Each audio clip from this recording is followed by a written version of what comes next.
Good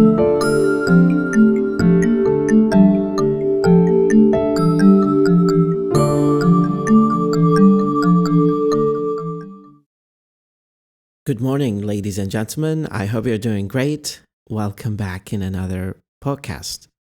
In our podcast of today, we're continuing our discussion of the common tips that I do have for you. In our list of recommended tips, I do have around 100 tips to help you improve and get started with learning English. However, when I do recommend these tips, they are not easily accessible unless you do the effort and do some initiative practice to help you improve your English and work on these tips in a practical way. Another point that I want to mention here, it's while you're listening to these tips, you're practicing active listening. So you're learning English while you're learning about the strategies to help you get improved in this beautiful language. Tip number 1 is to take an online course through one of the offered platforms, an educational platform that are available online, and find things to help you with your English.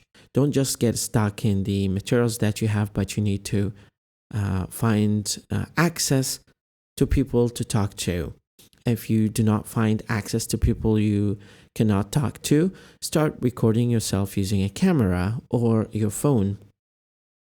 This is the best way that is accessible right now to help you get started with learning English.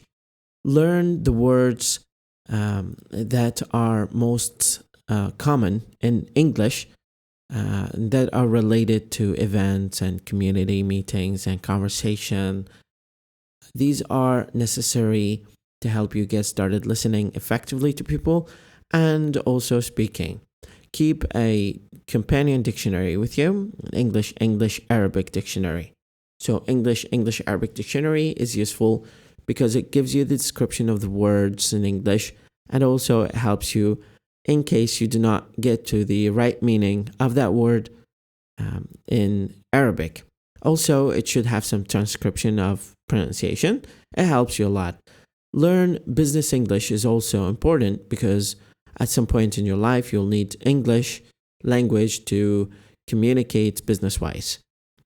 Write a list of situations that you expect to encounter and then study the words that might be necessary to you to help you get started with this kind of conversation and prepare for business meetings or business interviews. You need to master business interviews because at some point in your life, you're going to apply for a job, and that job requires a highly demanding kind of effort, especially when it comes to business meetings. Record your voice. Get used to record your voice and tape your voice in natural conversation, reading, or in a prepared speech. This is going to improve your target language practice. Now, why do we record our voices? There are two major reasons. First, it helps you understand and hear your voice, and that is going to help you control it in a better way to become more strategically conversing with people. Second thing, sometimes we feel bored when we are reading without hearing ourselves talking. So it is going to be mutually useful to practice conversation and also read the books that you are required to read. Understand the sounds that your native language has and the sounds that are not available in the target language. For example, pe, ve, che. These sounds are not available in Arabic, so it's preferable to start practicing these sounds and get used to say them, and help your articulation organs to get used to produce them effectively. Practice tongue twisters. Oh my God, tongue twisters are so useful. You heard it.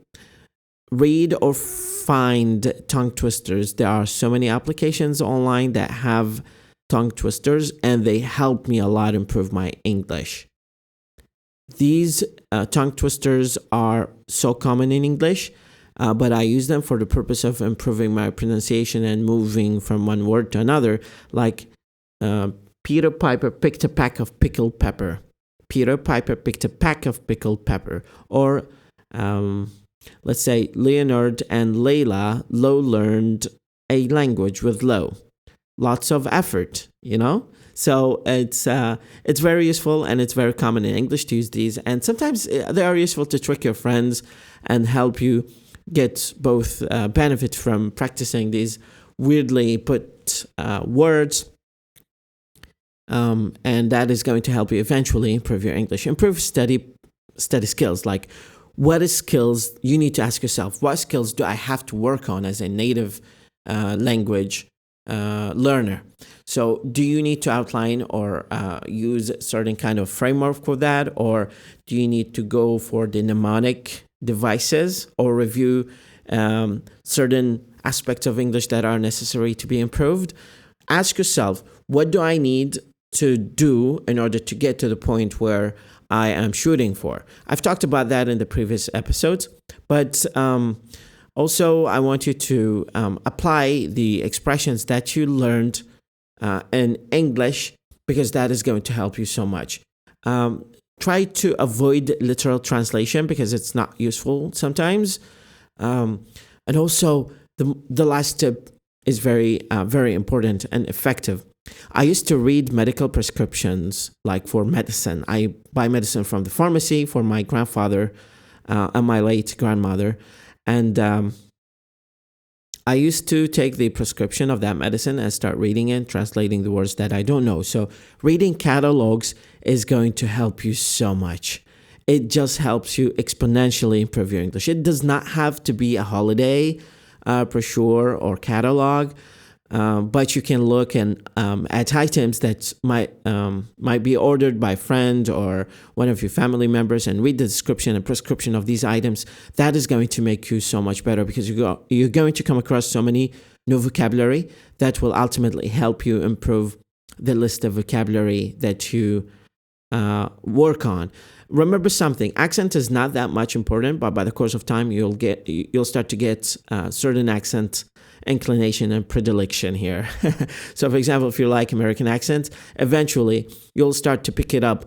And if you prefer British accents, you'll start to pick it up by the course of time, believe me. But when it comes to standardized tests, they do not care for the kind of accent that you have, whether that's a heavy or light accent. They just need to focus, and they do focus on specific things, like whether you accomplish the task of delivering the meaning or not, whether you're cohesively and logically and coherently talking to the speaker. They assess your grammatical range and vocabulary diversity and accuracy of your conversation. These are the standards by which they follow when they're assessing your skills. So accent is not included here, but it's worthwhile to pick it up by the course of time, but don't overemphasize it. It's not necessary. That is our podcast for today. I hope it's useful and enjoyable to you to listen to. Please listen to it in your car, driving back home, commuting to work. Listen to it with your friends. Try to discuss part of it. Try to pause the podcast and imagine that I am talking to you right now and build on that good conversation. Like, try to imagine mutual conversation between me and you and say, I disagree with you on this item because it was useful to me, or I agree with you totally because of this experience happened to me some time ago. And that's how you can build a conversation.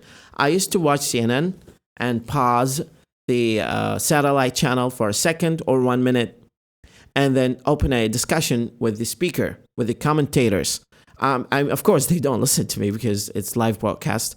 But what I do is I talk responding back to them for certain kind of questions that I ask, or certain flickering headline questions out there that they post on the channel. And that helps me ultimately improve my English conversation with people. Thank you so much. This is مدرب اللغة الإنجليزية وليد خالد. Looking forward to seeing you in another podcast.